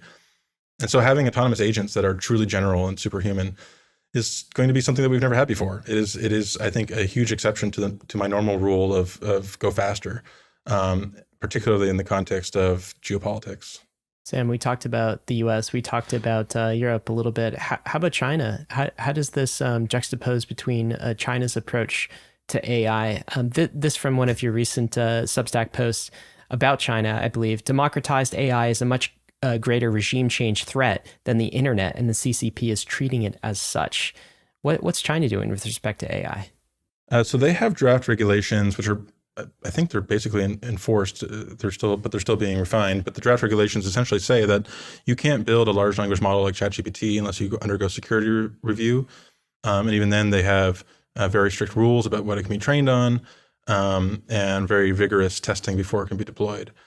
And so China, in the bigger picture, is probably at par with the US, or maybe even ahead of us on the purely science research side of AI. Like if you just restrict to like AI papers with like the top 10 percentile of citations, China is actually ahead of us. But in terms of diffusion, in terms of actually deploying the models, they're taking a very, very conservative approach. And for obvious reasons, like we talked about the way they respond to the Arab Spring by fortifying their surveillance state. AI is like that on steroids, right? I often think about there's this old State Department program where they used to drop USB sticks into Cuba that had like Wikipedia and Netflix and a whole bunch of stuff on it, and so people who don't have access to the internet could like see what they're missing. and you can think about dropping LLMs into China that like will tell you about Tiananmen Square and tell you about all kinds of things that the regime doesn't want you to know. And more generally, like as the technology develops and diffuses, give massive capabilities to society vis-a-vis the state. The way the technology is rolled out to date, it has been sort of one-sided, where the state can use it to monitor your every move. But what happens when those technologies become offensive and people can use those technologies for resistance? And so this is why I situate this in a geopolitical frame, where I'm not that upset that the U.S. is taking a more sort of national champion approach to the semiconductor sector and to compute more broadly, because we are in this arms race in the technology space, not for military per se, but for defining the new governance model, right? And I have more faith that a positive version of like a post-AGI governance, future governance will emerge from the United States and from the West than I do from China. I could easily see, if China gets there first, them having runaway economic and technological power and just subsuming the country in a model that I don't particularly approve of. I mean, we've been talking about technology this entire time as a double-edged sword. And I think if you go and you ask a person on the street about AI, they won't be able to tell you concretely what they think about it. Like I also remember the internet back in the 90s, and that was heralded as everyone was excited about it. Everyone was incredibly enthusiastic about this new communications protocol that would unify the world, unite the world. That is not the feeling you get from AI, right? It's like it often ranges into dystopian sort of territory. And I find myself actually not sure about AI. It's like, on the one hand, again, on kind of those sunny, rosy days, I could see the potential for democratizing technology of freedom here. On the other, I see large models deployed by nation states to just basically control all information inflow to citizens. Is this just the double-edged sword that we're dealing with? Or is there, a clear kind of, this is a freedom technology, or is this a technology of, enslavement? Where do you fall on that? I think the biggest risk in the West is that we end up enslaving ourselves. If you think about, the decline of free-range parenting, maybe peak free-range parenting was like the 70s, right? Where which happened to be like peak crime wave, like paradoxically. and now crime is way low, and we have like GPS trackers on your kids. and they're not allowed to leave like a mile radius of your home. And so there's like this weird paradoxical effect where like greater transparency, we see every time someone's murdered, we see every like crazy thing happening in the world. I think it's made people turn inward in a weird way, even though they now have the technology to not be a helicopter parent. In the same way that, everyone having a camera on them at all times, leads people to maybe, be a little, to not cause a scene on the bus because they're going to go viral.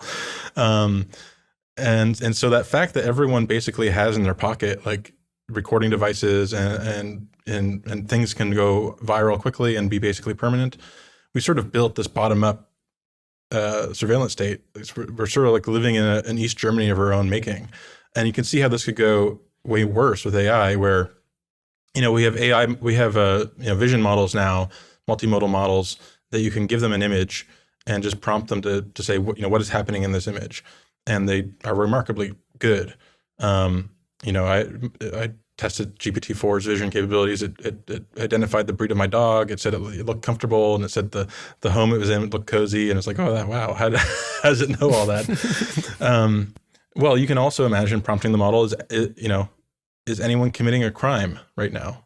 And just having it repeatedly be prompted, is anyone committing a crime? No longer do you have to be super specific.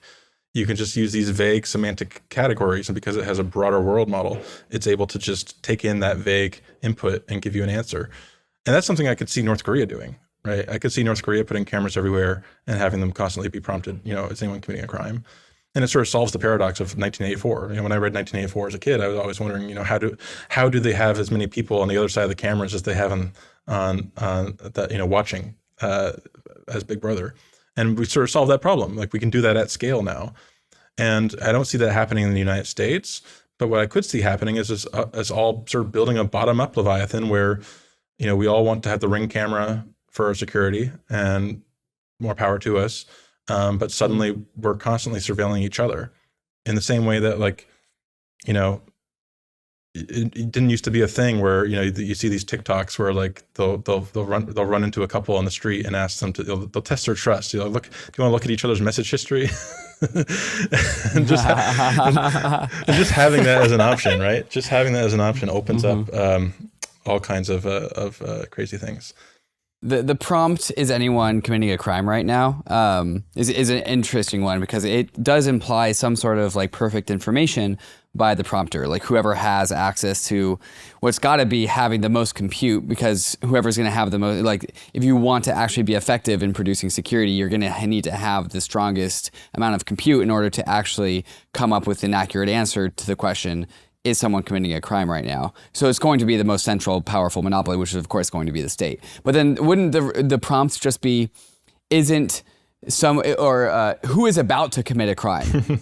And that kind of just turns into Minority Report, where you have like the pre-op saying, like predicting like, oh, that guy's about to commit a crime. And then we have like the ethical judgment of like, do we try people before they commit a crime because we stop them from committing a crime? I mean, you guys are making my point here. This is all starting to sound very dystopian, right? Like this is not making the future is going to be weird, and I think it's going to be uncomfortable to a lot of people. And yeah, it is very double. So one of the things the EU AI Act does is preemptively prohibit the use of AI in predictive policing. And I'm very ambivalent about that as well. Like I could see AI leading to all kinds of social disorder where predictive policing could come in handy. and like, what is predictive policing? Where do you draw the line? Like, is just having a Bayesian prior about like who's more likely to commit a crime? Like stepfathers are disproportionately responsible for kidnappings, right? And so if your kid goes missing, you should start by interviewing the family members. It's very unlikely to be kidnapped by a stranger. Like those basic statistics, that informs the way we do policing. The fact that there's more crime in a particular neighborhood means you should put more patrol cars there.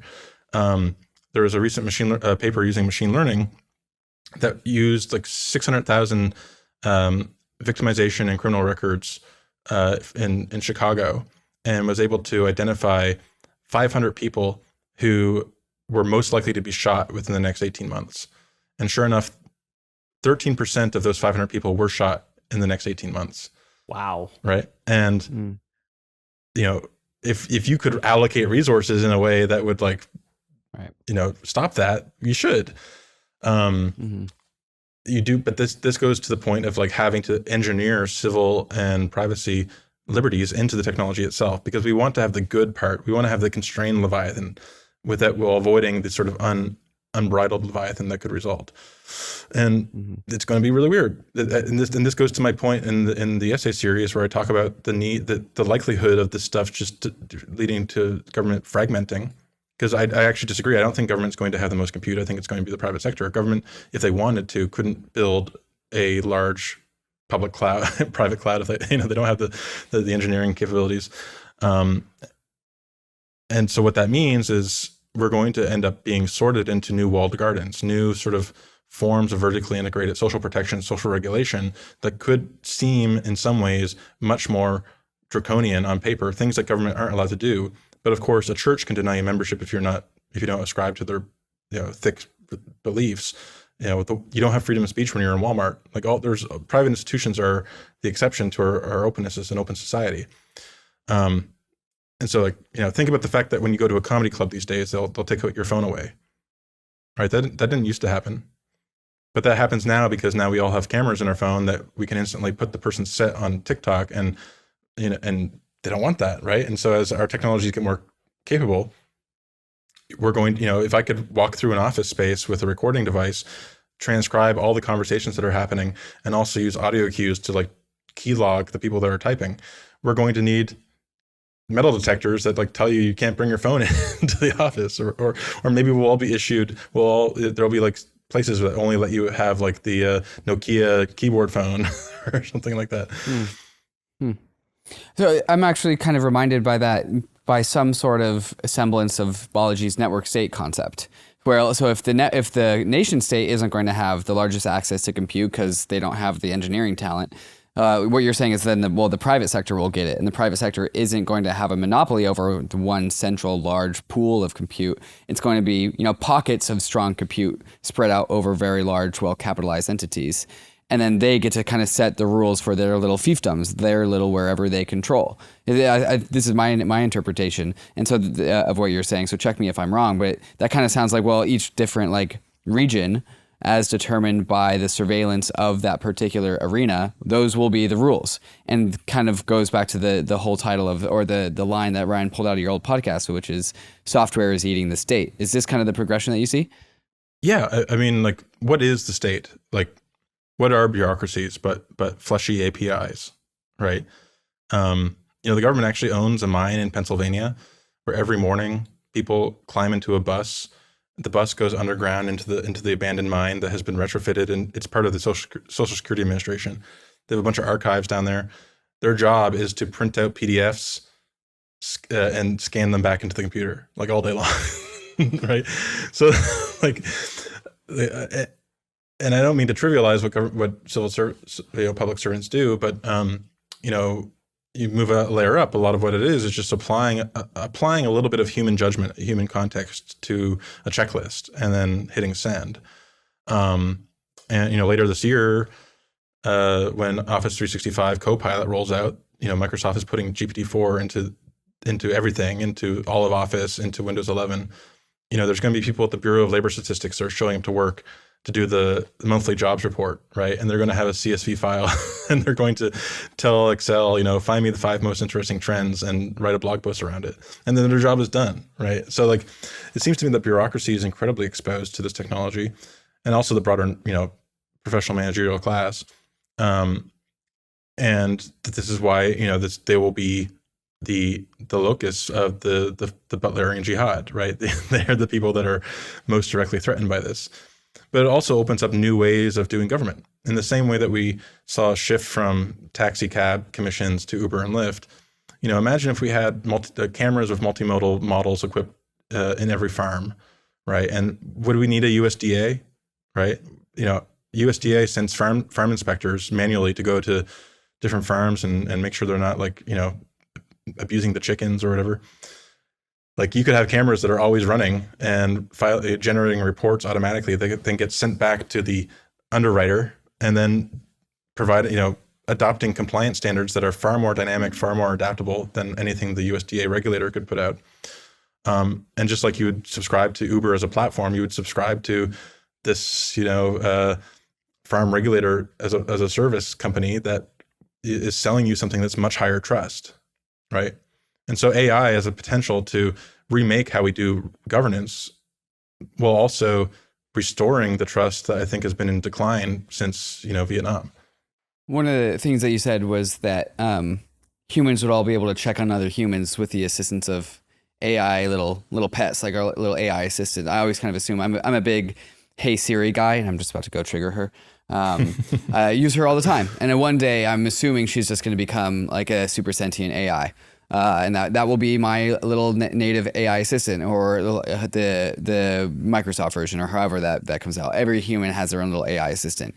And one of the stories that I like to say about the emergence of money comes from just the inherent pro-social behaviors that are found in many, many species.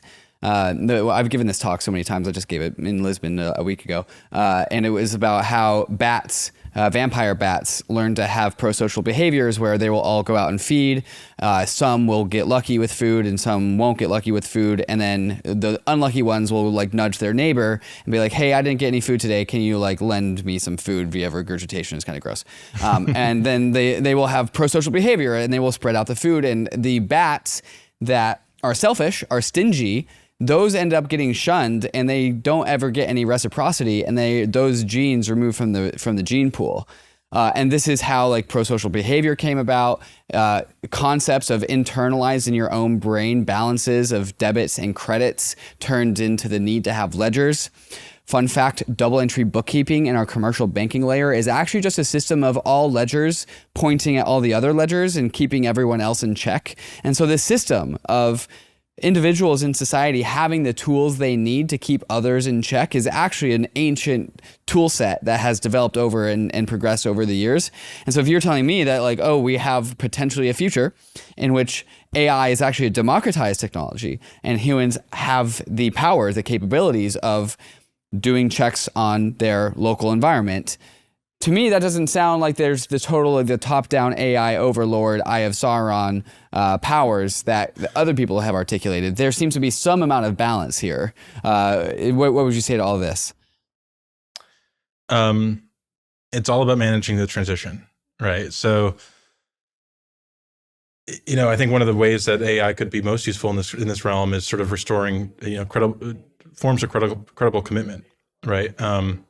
If you could voluntarily submit yourself to an AI monitor that verified, trust but verified that you did the thing that you were going to do, right? Then you can completely eliminate the residual sort of lack of trust that you might have in hiring someone to do a job for you. And so that seems like it could be a boon for trust. On the other hand, like we were saying, this exact same technology could be used to, massively scale censorship, right? Think about what Activision recently announced that they're going to be using large language models to police speech on Call of Duty, which historically. Good luck with that. Well, historically, the way companies would do this, and the same with like content moderation on Facebook or whatever, is you have a list of banned words, right? And you have them on YouTube too. Like if people on YouTube will say unalived, right? Because it will avoid being downrated in the algorithm, right? But LLMs aren't fooled by that, right? LLMs aren't just stochastic parrots. They understand, they have a world model. They understand deeper semantic representations. And so you can instruct the LLM as it's listening to Call of Duty chats to just, flag people who are talking about things that are inappropriate, right? You could just give something as vague as that, right? And so this enables, potentially, that you could paint this as a positive light. Maybe we don't want bad words being said on Call of Duty. Maybe we want, the nanny state to be to make sure we're on our best behavior. But it all comes down to like who's in control. Is it Elizabeth Warren that's setting the terms, or are we going to circumscribe this power and ensure that we have this better future where it's democratized in a way that's kept in balance? Because I just don't think that happens automatically. I think most countries don't have our protections, don't have our Bill of Rights, and they'll lead to a more centralized answer. And places that do have these protections, by the very dint of those protections, it will lead to a decentralization where the state ends up fragmenting, and we end up with, these new sort of micronations being formed in its wake. Maybe the government persists around some core competencies, but the need to restore order through things that seem draconian on their face, in the same way that taking away your cell phone if you go to a comedy club seems draconian. To the extent that the value of those sort of things rise, that we'll want, neighborhoods, gated communities that have all kinds of AI surveillance, but in a way that the community has agreed to and opted into. That leads to a world that, in some ways, it's neither libertarian or statist. It's some people will opt into like the Mormon AI state or whatever, that makes sure that you can't drink coffee and that you don't say bad words, right? Like people, there will be a lot of variation, and my big question is just how do we manage that transition well? Because as a student of history, I see it going poorly, especially from our current position, and especially from an establishment that is trying its hardest to keep a lid on the technology because they're afraid of change. They're not afraid of change in the abstract. They're afraid of them having to change, right? Like once we have fully autonomous cars, will we need a National Highway Traffic Safety Administration? Probably not, right? But we already have studies showing, that Waymo is much safer than a human driver. Like they even have lower insurance rates, right? And nonetheless, San Francisco has just kicked Waymo out, or Cruise. But either way, like, we have self-driving cars that are now safer than humans, and we're not just like massively embracing it. Like what is going on? I mean, one thing I think that resonates with us and how we manage this change, this transition period, is this phrase decentralization. I mean, it is quite the 1984-esque prospect of having central powers with the ability to kind of censor at the level of an artificial intelligence, wherever they can. So that seems to be something that we'll want to preserve. And Sam, as we kind of draw this to a close, I want to, in this last portion of our conversation, allow you to get kind of vivid about some of your predictions, because you put together this fantastic post, and this was actually part of the genesis for my reaching out to you, Sam. It's just so fascinating. This is a 3-part post on Substack. It's called AI and the Leviathan. We'll include a link in the show notes. It's many of the themes and topics that we've been discussing, only in kind of narrative form. And the third part of that post, you actually start to get into like predictions for the next 20 to 30 years. And you break this out in, some periods of time, and where some changes might happen. You kind of describe those changes, and that's kind of the vivid depiction that honestly I needed. And whether this exactly happens to your timeline or not, there's a sci-fi element to this, and of course the future is unknowable and unpredictable. I think there's some ring of truth into it, at least with respect to this transition. So I want to go through that.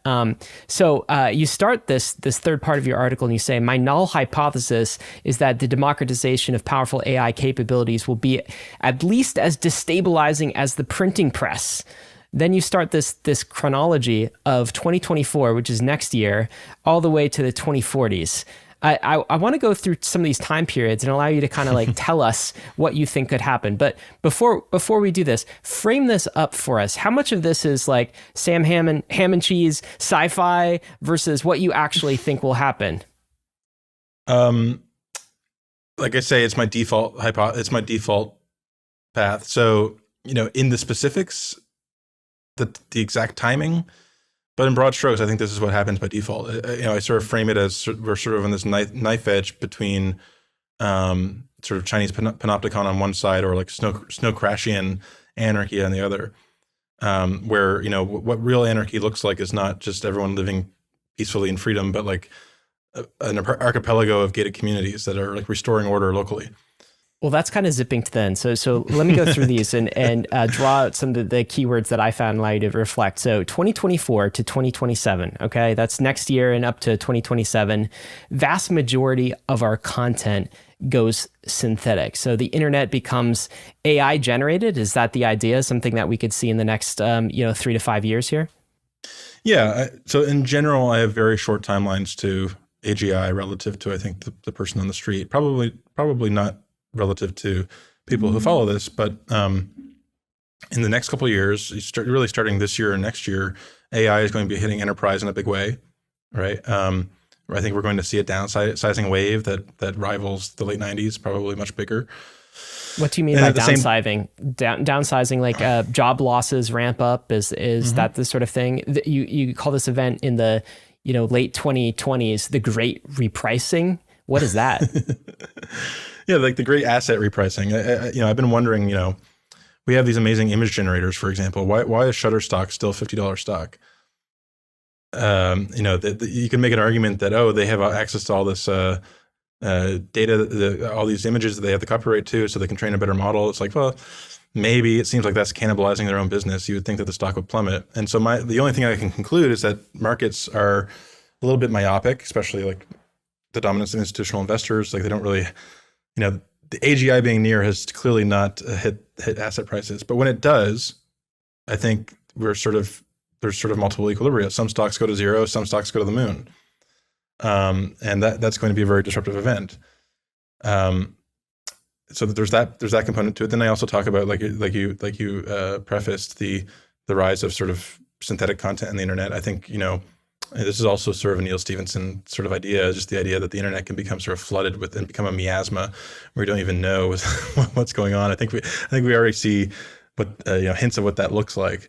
But once you have AI agents like amazing catfish bots that have like rich profiles and history, we're going to have to, I think, shift a lot of our communications back into private channels like Telegram or Signal, in places where we have some kind of zero knowledge protocol that can verify our humanness.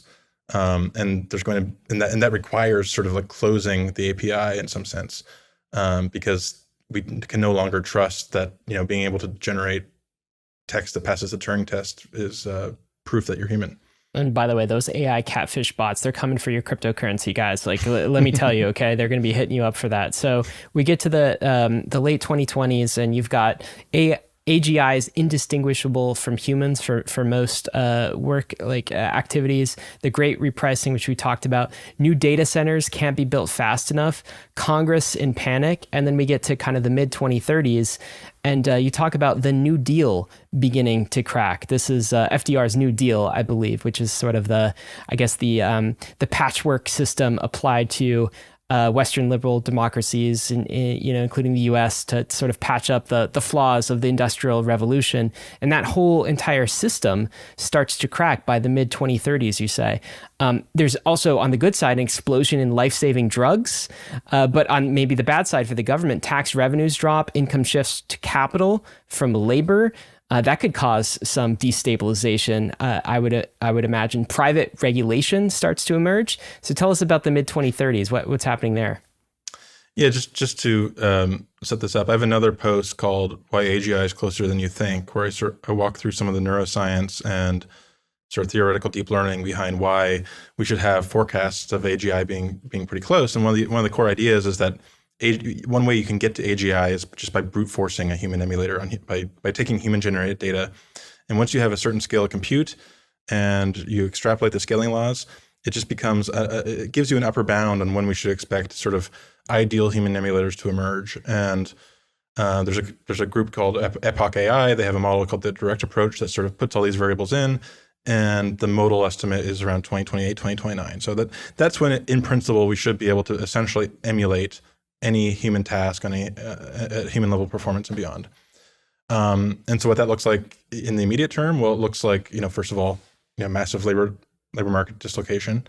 It looks like you're talking about the sort of institutional infrastructure. It looks like people developing sort of AI native corporations that are moving at inference speeds, right? Like 2 or 3 person companies that have 50,000, 100,000 effective employees.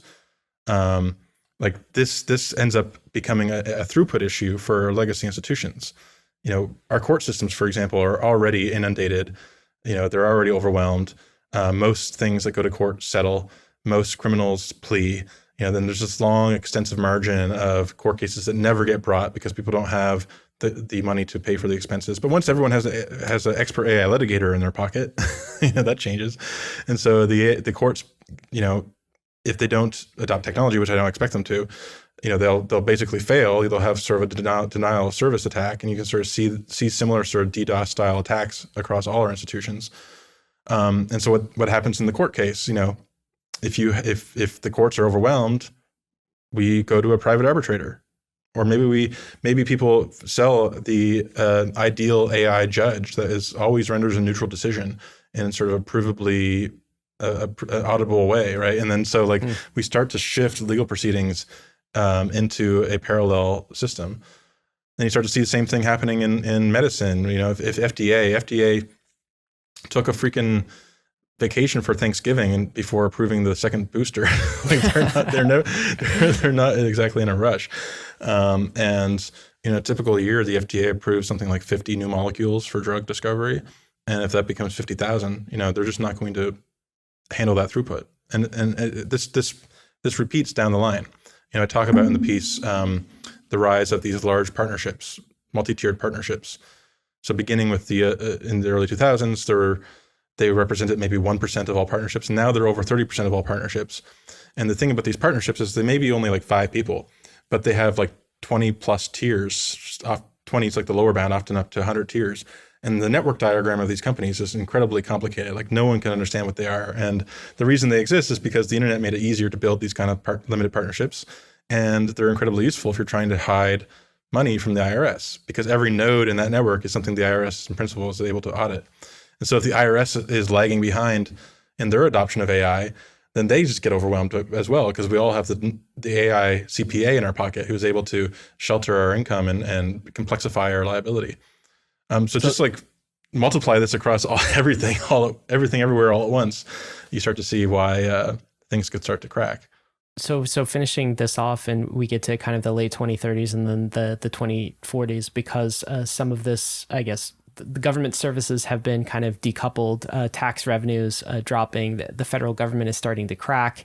Maybe we start to get to see strong AGI around this time. And then you're predicting kind of this end state possibility, right? Into maybe the 2040s, where we have 3 different nation states that are left. We've got sort of the police states of the world. Maybe a totalitarian CCP party is an example of this in China.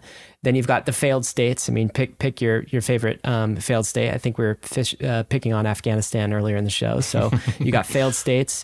And then you've got tech-forward post-internet states like the Estonias of the world. And these are the 3 types of states. And then for the US, your thought there is failed state. It would be a failed state, except for the fact that it has an archipelago of micro jurisdictions. So almost not quite Balajian network states, because they also have territory that's manifest in real life, but certainly much dissolved from the large federal structure that we have today. And that's where the soft landing failed state. Yeah, and all of this, all of this, again, Bankless listener, I'm asking for Sam to kind of predict this in the way that a crypto guest might predict the price of Ether and Bitcoin, by 2030, right? So they might be off in the dates, but directionally, this is where you think it's going. Tell us where the 2040s end up after this massive wave of AI technology transformation, Sam. Yeah, so just it's hard to get the specifics right, but one thing I'm highly confident of is that the government by 2040 will look as different one way or the other as, to us now as the government in, say, 1940 looked to people from 1850, right? I think it's going to be that dramatic, probably more dramatic. And so, I'm wearing my Singularity 2045 shirt. So this is the date that Ray Kurzweil set for the real singularity. Human level intelligence is just one thing, but once we have humanity scale computers attached to some fusion reactor, that's a whole nother beast. Because in principle, a humanity scale computer could model every human mind and predict what everyone is doing all at once. Those are that's the line where the compute buildup at that point will be so great. We'll all have exascale computers in our backyard that you can really start to see the real singularity where there is like real takeoff, where in a matter of months we're building Dyson spheres, that sort of thing. That's where my mental model completely breaks down, because by definition the singularity is something that you can't see past the event horizon. But in the context of the piece, I'd sort of talk about like whether we want to go and rush into that post-human oblivion or not. If we're struggling under this sort of fragmented empire, we may not have a choice, right? Because fragmented nation states are much more adversarial, much more competitive. And if the government has essentially collapsed in all but name, who's going to stop, the free city of California with all the ML, AGI trillionaires from turning on their supercomputer? But even leading up to this, I think you can see how this is really not that wild of an extrapolation from where we already are. Circa the 1930s and 40s, we did our own Manhattan Project. We did it in-house. We had, basically a startup structure that built an atom bomb in 3 years that, it marshaled 100,000 people working in secret. Like, we could never do that again. Same with the Apollo project. Like the Apollo project, we went to the moon in 10 years.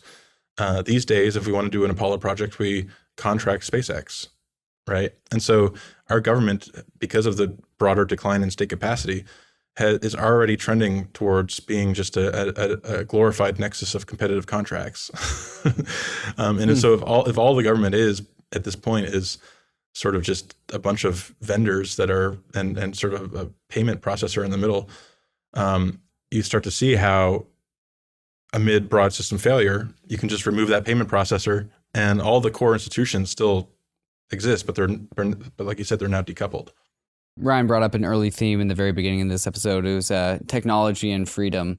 And I think we've also been touching on governance throughout this entire episode. And freedom and governance very, very correlated, right? Like, how do you have the idea of good governance is that promotes freedom. To me, this theme of this episode has been the tension between technology and governance. And like I said at the very beginning, it's like, and how you identified governance lags. Governance lags technology. And I think maybe my conclusion, one of my big takeaways for this episode is like, as technology accelerates, hence all the accelerationists out there, and crypto is very fast and AI is even faster, governance isn't going to be able to keep up. Hence where we end up, which is just technology just wins. And that makes you optimistic, Sam? It makes me detached. I don't know. Like, old me was ready to run, upload my brain and become part of the hive mind and achieve transcendence.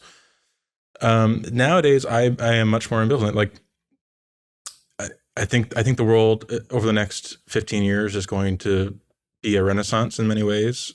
Incredible new discoveries, incredible riches. We're, like Elon says, it's not universal basic income, it's universal high income. We're going to be, it's going to feel amazing. And I hope we can find a way of sort of finding that narrow path, right, where we preserve the good and avoid the bad, and hopefully not make the Eliezer world predictions come true, because people will dismiss Eliezer as a bit of a alarmist. And I think one of the things he does when he talks is he tries to solve for the equilibrium in a way. He tries to steel man like the one risk that will be remaining when all the other risks are dealt with. And I think that's led to a very polarized debate in the AI domain, where you have people on one side who are like, it's going to be amazing, it's all great, intelligence is the root of civilization, and then you have other people who are like, oh, it's going to literally kill us all. And I think there's this huge dearth of middle ground scenarios where some things go well, some things go bad, thinking about these second order effects that is completely under theorized. And so at least as a provocation, that's what I hope my series gets people to thinking about. Beautiful. Sam, thank you so much for joining us. This has been an absolute pleasure to have a conversation with you about all of these deep topics. And I listed a bunch of things that we were going to touch upon in this episode, and, philosophy, politics, governance, and all of these things. And I feel like we hit so many of them. It's been such an enjoyable conversation. So thank you so much. Thanks, Ryan. David. Action items for you, Bankless Nation. We mentioned the post a number of times. It's all found on Sam's Substack. It is at secondbest.ca. The AI and the Leviathan article series is the one you want to look for. Also, Sam's think tank, the Foundation for American Innovation, has a fantastic podcast. It's called The Dynamist. We'll include a link to that in the show notes, more about what his organization is up to. And since we mentioned it so many times, we got to include a link in the show notes, the Eliezer Yudkowsky episode entitled, quite aptly, "We're All Gonna Die." If you missed that episode on why he is greatly concerned about AI and alignment and safety and all of those issues, go check it out. Risks and disclaimers, of course, none of this has been financial advice. I don't think we dispelled any advice that could even resemble financial advice on today's episode. Gotta let you know, crypto is risky, so is AI. Man, so are the next couple of decades. I hope we make it. You could lose what you put in, though. We are headed west. This is a frontier. It's not for everyone, but we're glad you're with us on the Bankless journey. As always, thanks a lot.